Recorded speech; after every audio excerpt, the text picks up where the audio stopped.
haven't had to fix or replace an appliance in the past 7 years of being a landlord. So today, I'm going to dish out all the secrets on what appliances I buy and where I buy them.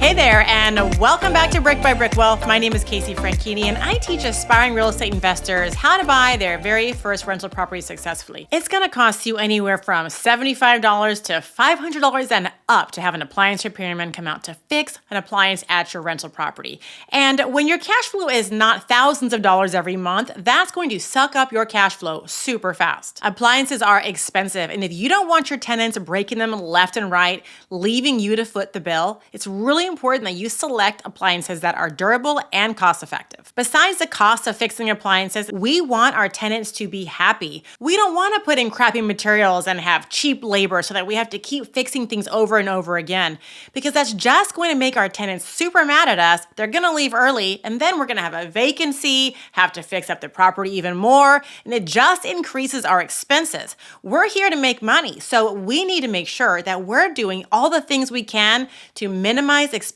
and increase the longevity of our appliances. So today I'm going to break down exactly what appliances you need, how much they cost, and where you can find them. I want this to be super easy for you. And if you stick around to the end, I'm going to give you a secret hack to where I find the best deals on these appliances. All right, let me get a sip of my iced tea and we'll get into it. Before we get into specifics on appliances, you need to know one thing. What class of neighborhood are your rental properties in? If you bought a rental property in a luxury gated community and you put in a bottom of the barrel 1990s white, the cheapest you can get stove, you won't get the rent you're looking for. If you buy in a C or D class neighborhood and you put in one of those really fancy refrigerators with the LCD panel with tons of electronics and fancy features, just expect it to break almost immediately, okay? And then you're gonna have to pay another $3,000 to $4,000 for a new one. If you're not quite sure what I'm talking about when I say A, B, C, D class real estate, please tell me in the comments below and I'll make a video on it. All right, first thing we're gonna talk about is stoves. There are two types of stoves. There's gas and electric. You don't get to pick which one you want in your home. Whether you can use gas or electric depends upon what hookup is already there in the property. Tenants will always prefer gas. Don't we all love to flip our tortillas on a gas stove? But for a lot of areas, especially out in the South, electric is very normal. If you want to be that super awesome landlord and you want to run a gas line, right? It might cost you $1,000 or more. So before you assume you're just going to go turn your electric stove into a gas stove, you're going to need to get a quote. All right, so here's the nitty gritty, okay? You don't need fancy appliances. They need to look nice. They need to work, and they need to last a long time. So that means we need to forget about fancy electronics, forget about air fryer mode. And I know you want to put in these really nice, awesome appliances, but when they break and it costs a minimum $300 to have a technician come fix it, you're gonna be like, I could just go buy a new appliance and spend the $500 on another one. So we need to make sure that we're not overdoing it with our appliances. And we need to buy something basic that works, that's a great brand, that's gonna last a long time. Now, the investor favorite for stove is the hot point. I recommend white and black, not anything stainless steel. Matter of fact, unless you're doing a flip and you need to cash out refinance and get the most money for your property at the highest ARV, that's the only time you're gonna get stainless steel appliances. Otherwise, you wanna go for white or black. They are cheap, they last the longest, and they're not made of a fake stainless steel material or a stainless steel material that will rust and scratch. Right now, you can get a hot point stove at Lowe's or Home Depot for about $500. Now, if you're looking to upgrade a little bit, I like to use GE or Whirlpool. In my opinion, I would stay away from Samsung, but that's just me. GE and Whirlpool last the longest, and they're very common to repair, okay? So technicians will usually have all the parts on hand. And remember, don't pay extra for fancy features. It's not going to get you more money in rent. If you really do want to go stainless steel, you want to go basic stainless steel. You still don't want to go overboard with fancy features like air fry mode or bridge. The less fancy features, the better. If you're keeping it for a rental, if you're flipping it, who cares, right? Not your problem. But if you're keeping it for a rental, and this is an appliance you're going to have to maintain, you want it to be basic and functional. Okay, now let's get into microwaves and vent hoods. So FYI, a countertop microwave is not something that a landlord provides. What you will need though is a vent hood. You need somewhere for the smoke to go up when someone's cooking on the stove, especially if you have tenants that do a lot of frying. Many landlords don't install an over-the-range microwave, one that goes above the stove that's kind of built in with the cabinets. I do, and I've not had any problems with them, but I have heard a lot of people, a lot of landlords do not like doing the over-the-range microwaves because kids will slam the doors, kids will hang on the doors, they'll break off, and then you have to fix them and replace them. And they're not really worth fixing. They cost about $225 for even a stainless steel one, so they're pretty cheap. But you don't want to be replacing that because people are abusing the microwave. I haven't had the problem, so I do give that feature to my tenants. But before you go out and buy a microwave, you need to know the answer to this question. Does your microwave have a vent to the outside for exhaust? What type of exhaust system will your microwave have? You're either going to have one of two things. It will either have a recirculating vent, like with a charcoal filter, so that means there's no hole above your microwave in your cabinets, there's no exhaust pipe out the roof, or you're going to have a legitimate vent pipe, right? So your microwave will suck up all the air from underneath, all the smoke and everything, and it will go out the pipe out to the roof. So there's two types. If you are putting a microwave in a place that didn't have an existing vent, you need to make sure that you get the recirculating kind or have someone come install a vent. The price for an over-the-range microwave, whether it's vented or not vented, is gonna be about $200. I just bought one recently for $225 plus tax, and really, like Thanksgiving and all those holidays, Labor Day, Memorial Day, are gonna be the best sales for appliances. But if you want just a simple vent hood, you can get them for $150. So yes, it costs a bit more for a microwave, and yes, maybe your tenants will break it. Personally, I'm doing the favor for my tenants. I'm going to put in the nicer piece. That's my little extra. But if I were to buy in a D-class neighborhood, which I don't, but if I did, I would not be putting in a microwave. For the microwaves, I prefer Whirlpool. They last a long time.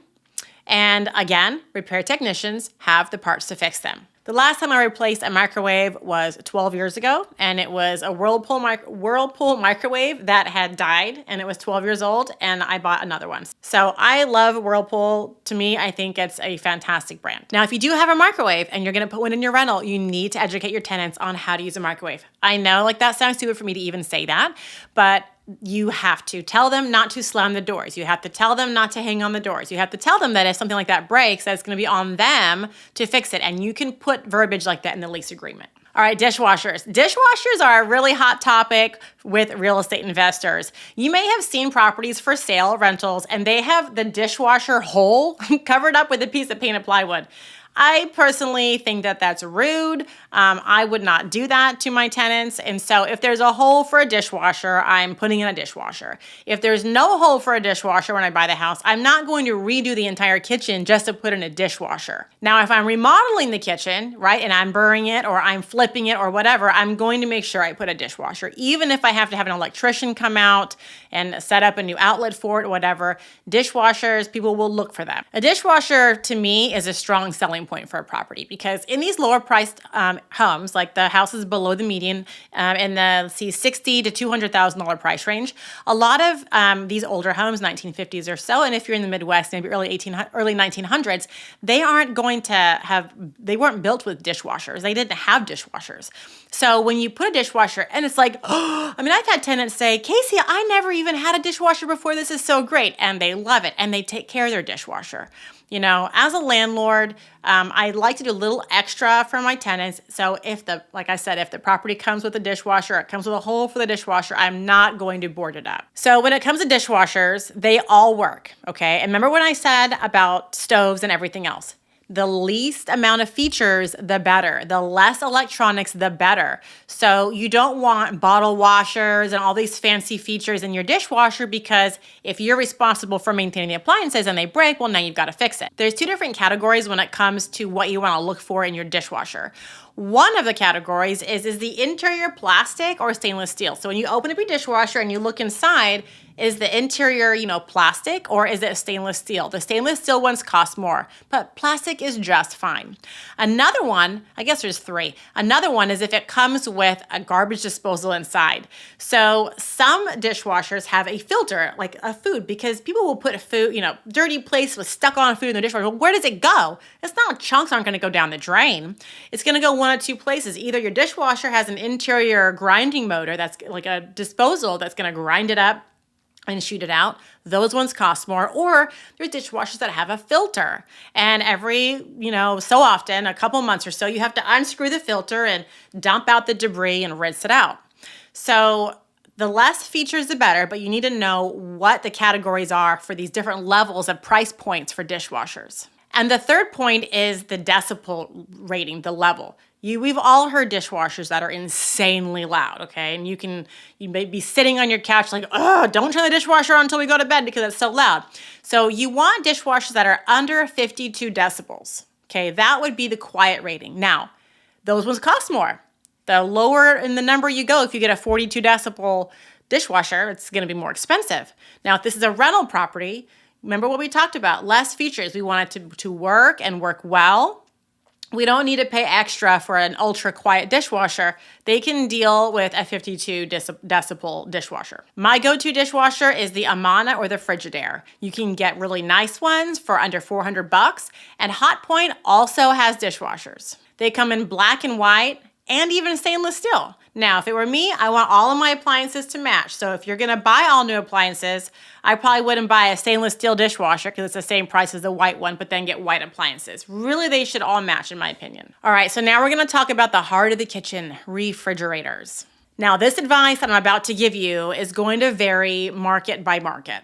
If I buy a house to be a rental and it doesn't have a refrigerator, I'm not gonna go buy one and put one in. I make that the tenant's responsibility. They can rent one for $25 a month, or they can get a used one for super cheap on Facebook Marketplace. I have seen appliances, and I've even bought used appliances for my rentals on Facebook Marketplace. For $100, I've gotten a dishwasher. For $250, I've gotten a fridge. So you don't have to pay thousands of dollars for each appliance. You can get them for cheap on Facebook Marketplace. And that's what I tell my tenants to do. If the house doesn't come with a fridge, I go, you can go rent one for $25. Here's the name of the place. Or you can go get one off Facebook. Now, if you are buying in an area where all the competition, all the other rentals have refrigerators, you're gonna have to get a refrigerator too. But that doesn't mean it needs to be brand new. You can buy one on Facebook Marketplace. And if you have a property management company helping you out, you can ask them if they have extra fridges. A lot of PM companies have a warehouse or an area with tons of extra appliances, so they might be able to sell you one for cheap. So with refrigerators, there's a lot of features you need to be aware of. So remember what we talked about for appliances. We need to last a long time. We need to be durable. We don't want a lot of fancy stuff. So this means ice makers. We can have an interior ice maker, but no door and water ice maker. How many times have those broken for you? Because they've broken for me in my own house. Another one is the location of the refrigerator portion versus the freezer. The best types that last the longest are the models that have the freezer on the top and the refrigerator on the bottom. Like not a bottom freezer and not a side-by-side.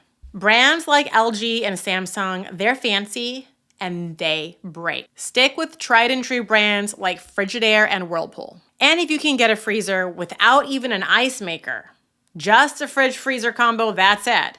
Get it. The ice maker is the number one thing that breaks, even if it's inside. And guess what? Amazon, Dollar Tree, they sell ice cube trays. We're not trying to cheap out on our tenants here, okay? I want you to know that.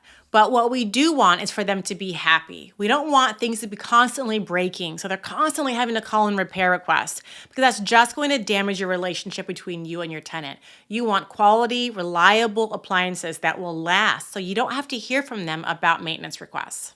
One crucial tip that I have for you before you go out and buy your refrigerator is please go to the property and measure the space, measure the hole where your fridge is going to go. Refrigerators vary in height and width, so you want to make sure that your fridge will fit.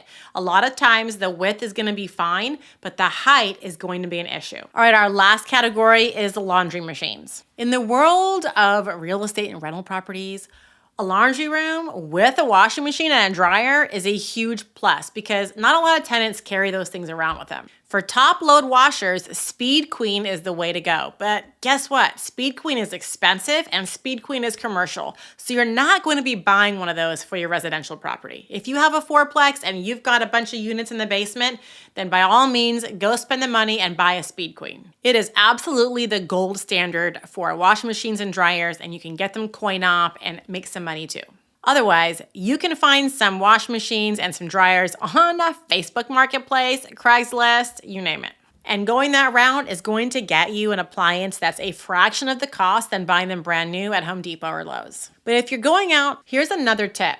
Now pay attention, come back to me if you're multitasking. If you're buying a rental property and you see appliances there, make sure that you ask for those appliances in the purchase agreement, because refrigerators and wash machines and dryers are considered personal property and they do not automatically convey with the sale of the home. So you have to ask for that separate. All right, so if you're gonna go buy a wash machine and a dryer for your rental, and again, for me, this is just like refrigerators. If the property doesn't come with one, I'm not running out to spend the money on one unless it's normal for my area, then I will. But otherwise, I'm not going to do that extra and spend $1,200 on a brand new washer and dryer.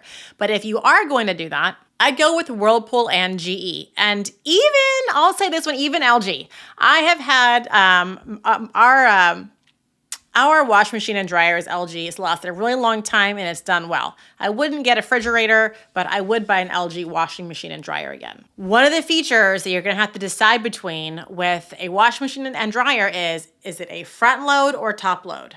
So the top load washing machines and the front load dryer, that's the most common and the cheapest. Remember what we talked about, affordable, easy to repair, okay, durable. Front loaders come with a lot of problems. If you have a front loader at home, you may have even experienced some problems too. But if you're going to need a stackable washer and dryer, then you're going to need front loaders, and make sure that it is able to configure to be a stackable. All right, so in the beginning, I told you if you waited all the way to the end, that I would give you a hack on where you can buy appliances for cheap and what I do. So I'm actually gonna give you 3 hacks, because if you made it all the way to the end and you've listened to me this long time, you're getting 3 hacks today. The first one is to go to a local small appliance and repair shop. You can find a lot of these in the C-class neighborhoods. They usually work with investors, especially their local investment groups, and they offer discounts when you buy a package. A package meaning you buy a refrigerator, a washing machine, a dryer, a stove, and a dishwasher. You can buy a combination of 3 appliances or more. They're going to give you a deal. These are usually scratch and dent appliances, which means like they were probably delivered to Home Depot, but they got knocked with something and there's a dent in the front and Home Depot can't sell it new, so it goes to the secondary shop. And you can get these brand new appliances with small little scratches and dents for a fraction of the price. The second hack, and I did kind of tell you this one already, is to ask your property management company for appliances. A lot of times they do have a warehouse or a storage unit with extra appliances, or they know where you can get some for cheap. And the third hack is checking Facebook Marketplace. There are people on Facebook Marketplace that buy and sell appliances on Facebook Marketplace that maybe are dirty, old, broken.